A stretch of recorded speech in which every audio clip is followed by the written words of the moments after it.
আমরা এখনো অফিসিয়ালি ভারতের পদক্ষেপটা সম্বন্ধে জানি না। সোশ্যাল মিডিয়া এবং নিউজ রিপোর্ট থেকে আমরা দেখেছি যে ওনারা কিছু স্থানীয় বন্দরে, ল্যান্ড বন্দরে স্পেশালি আমাদের আখাউড়া বা ডাউকি সীমান্ত ভিত্তিক কিছু সিদ্ধান্ত ওনারা নিয়েছেন।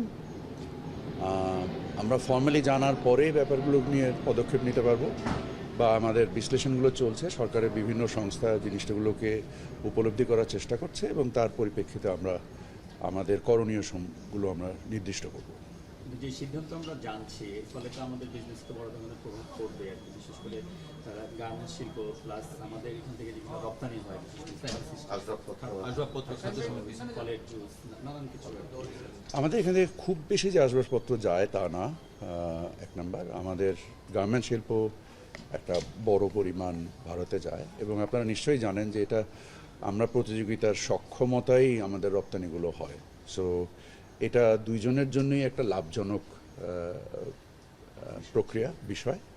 সো নিশ্চয়ই আমরা মনে করি যে আমাদের যে ভারত নিজেও একটা টেক্সটাইল বা বস্ত্রশিল্পে একটা সমৃদ্ধ দেশ, তারপরেও যখন আমাদের দেশ থেকে এই রপ্তানিগুলো হয় এটা আমাদের প্রতিযোগিতার সক্ষমতার উপরে ভিত্তি করেই হয়। সো আমরা আশা করি যে উভয় দেশের ভোক্তা এবং উৎপাদনের স্বার্থে এটা চলমান থাকবে। এর আগেও তো ট্রান্সজেন্ডার যে বিষয়টাও তারা একটা নিষেধাজ্ঞা দিয়েছে আর কি, সেটা এখনো বলবৎ আছে, তো ওটারও তো প্রভাব আছে। ফলে এই যে দুইটা ঘটনা আর কি তারা এটা করছে, এটা কেন করছে বলে আপনি মনে করেন? না, ট্রান্সশিপমেন্টের কোনো প্রভাব এই মুহূর্তে আমাদের উপরে নেই। আমাদের নিজস্ব সক্ষমতা ব্যবহার করে আমরা নিজস্বভাবেই এই সমস্যার সমাধান করেছি। আপনার কি মনে হয় যে ভারতীয় ব্যবসায়ীরাও এতে ক্ষতিগ্রস্ত হতে পারে? নিশ্চয়ই, কারণ এটা তো প্রতিযোগিতার সক্ষমতার বিষয়। আর বিভিন্ন সময় আপনারা নিশ্চয়ই দেখেছেন যে আমাদের যেহেতু মানে আমরা মানে ভৌগোলিকভাবে একটা কানেক্টেড দুটো দেশ, সো আমাদের প্রতিযোগিতার সক্ষমতা অবশ্যই আমাদের পরিবহন ব্যয় বা অন্য অন্য জিনিস দিয়েও নির্দিষ্ট হয়। তো সেক্ষেত্রে আমাদের যে বিভিন্ন সময় আমরাও আমাদের কৃষিপণ্য উৎপাদন এবং ভোগের উপরে নির্ভর করে আমদানিতে বিভিন্ন রকমের বিধিনিষেধ আরোপ করি, ভারতও করে। সো এটা একটা চলমান প্রক্রিয়া, এটা একটা বাণিজ্য ব্যবস্থাপনার একটা প্রক্রিয়া এবং এই বাণিজ্য ব্যবস্থাপনার প্রক্রিয়াতে আমরা কাজ করছি এবং আমরা আশা করি যে যদি কোনো এই বিষয়ে কোনো সমস্যা তৈরি হয় আমরা উভয় পক্ষ আলোচনার মাধ্যমে এটার একটা উপযুক্ত পরিণতিতে আনতে পারবো। আমি দুঃখজনকভাবে এনইসি বৈঠকে থাকতে পারিনি, কারণ আমি খুব অল্প সময় থেকেই চলে এসেছি, কারণ আমার এখানে আমার মন্ত্রণালয়ে কিছু জরুরি কাজ আছে। মাননীয় উপদেষ্টা মানে চিঠিটা পাননি, মানে চিঠিটা তো আপনারা নিশ্চয়ই পাবেন, তো সেক্ষেত্রে চিঠিটা মানে তো হয়েছে চিঠিটা তাদের ওখানে। সেক্ষেত্রে প্রশ্নটা হলো যে এই যে তাদের মানে আমাদের স্থলবন্দরের যে পণ্যগুলো যাচ্ছে, এটা 90% বলা হচ্ছে ব্যবসায়ীদের পক্ষ থেকে, সেটার প্রভাব মোকাবেলায় আপনারা কি সেখানে তাদের সাথে ফর্মালি বসা বা বন্ধ করা কেন হইল, এই রকমের কোনো ফর্মাল আলোচনা? আমাদের তো বেশ কিছু বন্দর এখনো চালু আছে। সো এটা শুধু যে কয়েকটা বন্ধ হলো, যে কটা বন্ধ হলো এটাতে নিশ্চয়ই 90% নয়। সো আমার ধারণা, যদি আমি ধারণার উপরে কথা বলছি, কারণ আমাদের সংস্থাগুলো কাজ করছে, আমি এখনও রিপোর্টটা দেখিনি। গতকালকেই তো আপনারাও যেমন সোশ্যাল মিডিয়াতে দেখেছেন, আমিও সোশ্যাল মিডিয়াতে দেখেছি।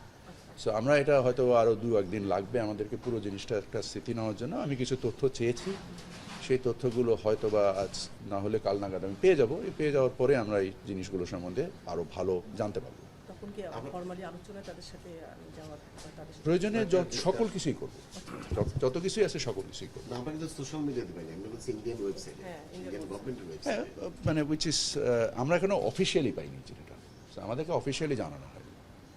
আমরা সোশ্যাল মিডিয়াতে দেখেছি, আমাদের কপি এসছে আর যেটা আপনাদের কাছেও এসছে, বাট পররাষ্ট্র কি এসেছে, কপি কি পররাষ্ট্র মন্ত্রণালয়? আমার সাথে এখনো পররাষ্ট্রের কথা হয়। আচ্ছা, যে দুইটা সিদ্ধান্ত আমরা দেখলাম, এটা কি দুই দেশের যে সাম্প্রতিক যে সম্পর্ক, সেটার কারণে কি এটা হচ্ছে কিনা আপনি কি মনে করেন?